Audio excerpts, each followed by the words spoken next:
Yeah, so I know I was doing an LGBT refugee video, but I have to divert to the Syria issue because it's very important that the Syria issue, the the country is going to be a failed state. It's already a failed state, and it's going to be failed, and not only failed, destroyed, deconstructed, physical deconstruction of Syria.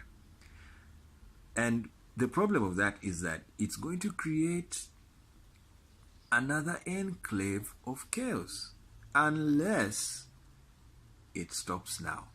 And the reason why I've connected it to UN, it is because the UN is divided. That's the issue. The issue is that UN is divided. And what is the most important council in UN? It is the Security Council. That is the heart of UN. Without that, there would be World War III today. If you destroy the Security Council, you will have World War III. That is how it is. Now, the problem is the Security Council, the only good thing, they argue with words. Even though they act physically, they argue with words. They will say, Russia is not doing this and it should do, and then Russia will respond, America is playing around, and so they're just doing war of words. And then otherwise, if there was no UN Security Council, oh my goodness, Russia would have bombed America now, right now, because America is bombing those chemical storage, the where Assad has stored his chemical warfare. That is weakening Assad military wise. It's like taking away your gun, and then you're weakened. So, and Russia doesn't want Assad weakened. So it's an act of war.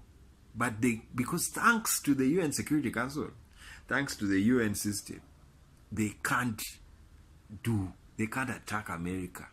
Neither can they attack France or UK. But they will attack them verbally, only once. So Syria is just a war field. Even to me personally, people are waiting for World War III. To me, it has been there. That is World War III. World War III is actually a very unique, because number one, what has happened in World War II, what happened, it also concerned people, and it concerned the Jewish population in Germany, in Europe. And Hitler, because Hitler managed to conquer Europe, and only he didn't conquer Russia, he managed to persecute the Jews and kill them. And Jews also ran away from Europe. There are Jews who ran away from Europe. They went to America. If you remember Einstein's story, he ran away. Many Jews left Europe, and the ones who didn't leave died. It was that bad. So the whole of Europe, in World War II, the whole of Europe was a battlefield, like what is happening in Syria. And do you know what happened also in World War II? Germany was flattened. It was destroyed. It was a failed state because of what it did, or what it was doing to Jews and also gays, because this is an LGBTQ channel. So we can't forget that. Flattened Germany. Germany was destroyed, even though Germany attacked other European countries. Britain was bombed, and France, France, don't even mention. They did a lot. It was a very deconstructive war. So the whole of Europe was a war zone. Now, World War III, why I'm calling it, this is my view, not the view of others.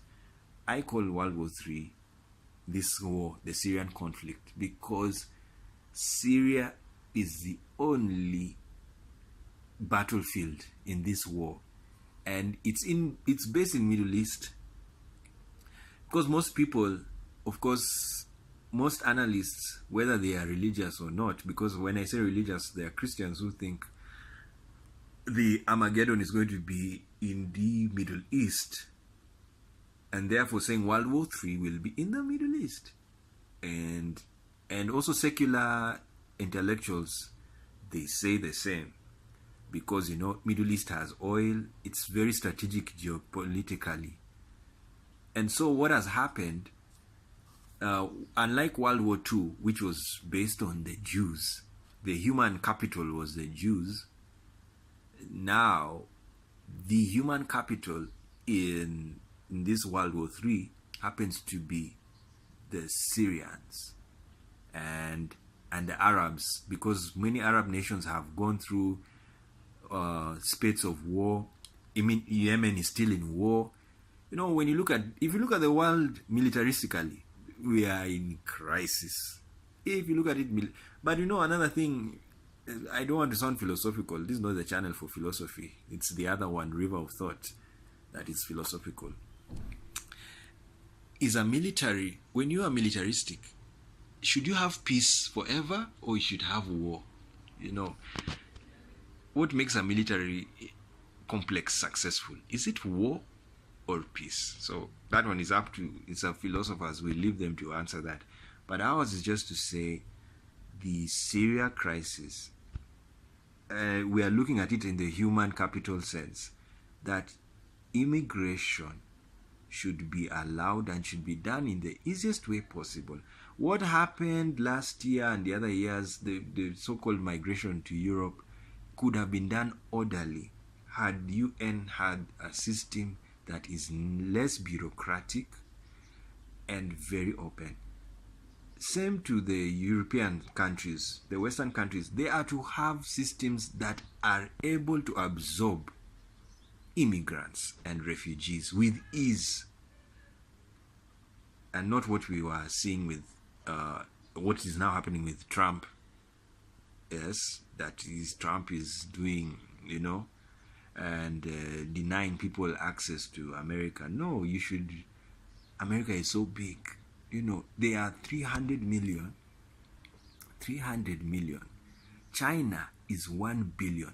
What does that mean? America has a deficit of 700 million people. They have a deficit. That land you see there, they can keep people. And instead of doing it, they're even making it less. And it doesn't make any mathematical sense.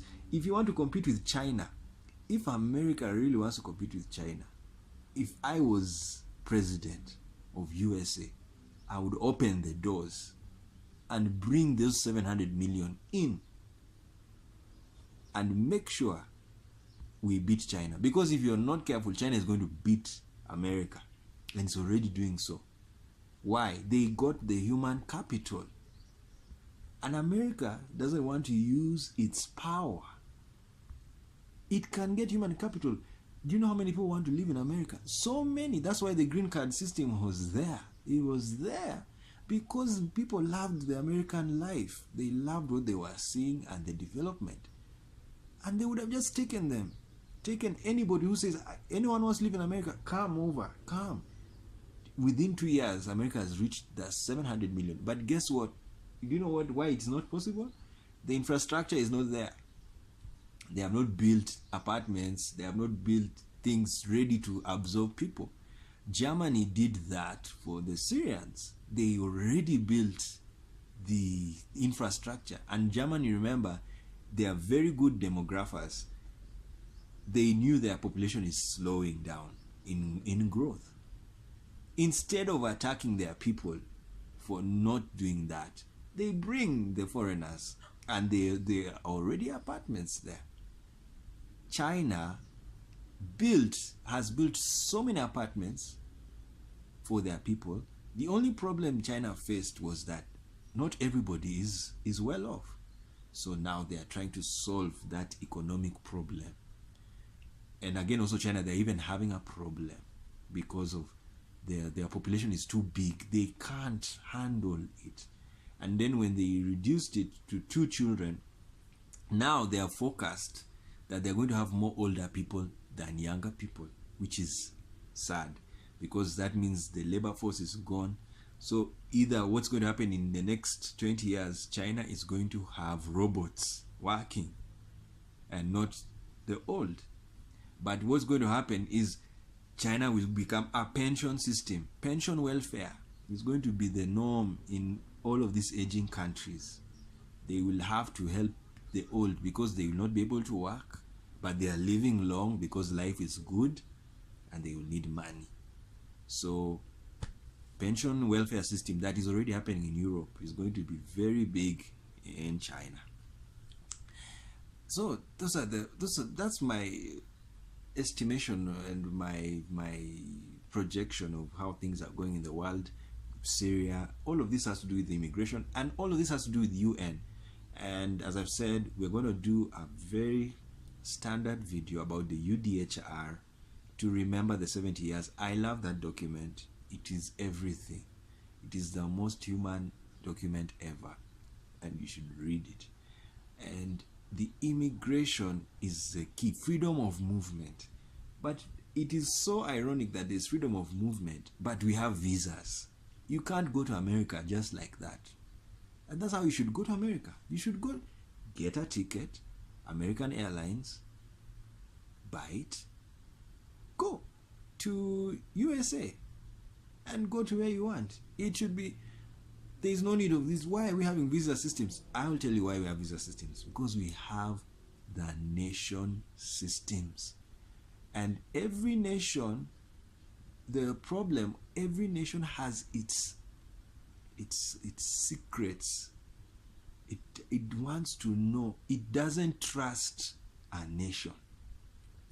So that's what I'm saying. Sometimes UN, if you look at it philosophically, it's a facade. People are saying we are United Nations. When you're not. You don't trust each other. Because that's why the visa system is there. It is basically trust. We don't know you.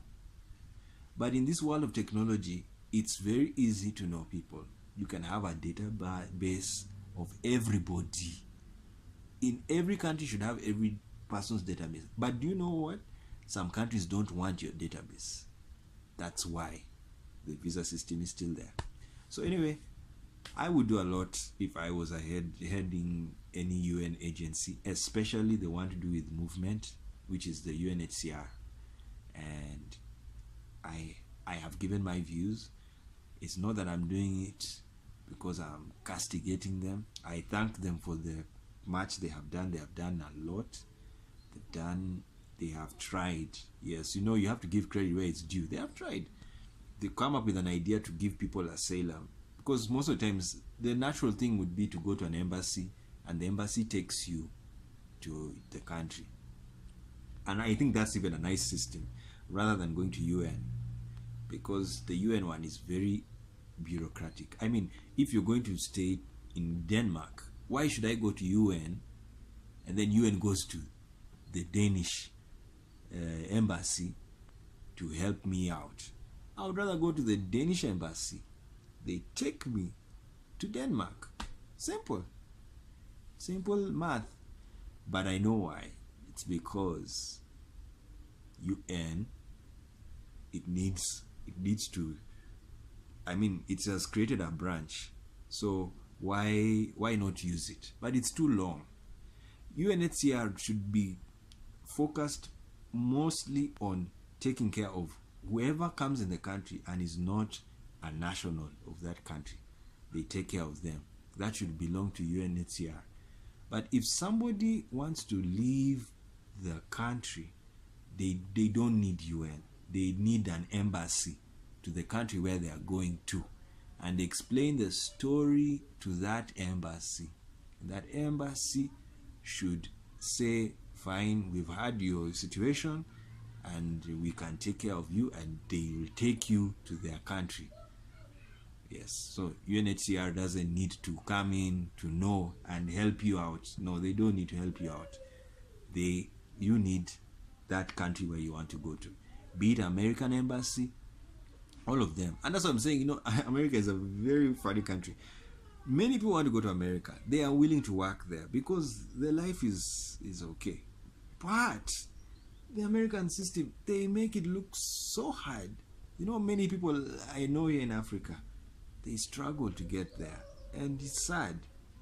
And meanwhile, they have a deficit, a demographic deficit of 700 million because they are not dealing with China. China has human capital, even if they are complaining about their population. You know, they are not complaining about their population size. They are complaining about the population quality. It has very many old people. That's why they are complaining. They're not complaining about the size. They are very happy. Because, you know, when you have 1 billion people, if you have a business and you sell something of $1 billion, I mean, $1, you have got 1 billion in one day. It's that lucrative. You can be a fucking billionaire in China. That's what's happening in Nigeria. Nigeria is getting rich primarily because of human capital. That's what they have. They have, and the sad thing of Nigeria is that they don't want to, they can't improve the system because they have no system. Their system is so weak, it cannot take care of those the 100 and above million people. So now what Nigeria is going through, Nigeria has human capital, but it's poor. In fact, their economy is strong just because of the resources they have, the oil. But human capital, they have it, but they are not even using it. And that's why most Nigerians are all over the world. You can't blame them. The system can't handle them. It can't. And that is why now we are giving ideas. If a system is bureaucratic, lessen it.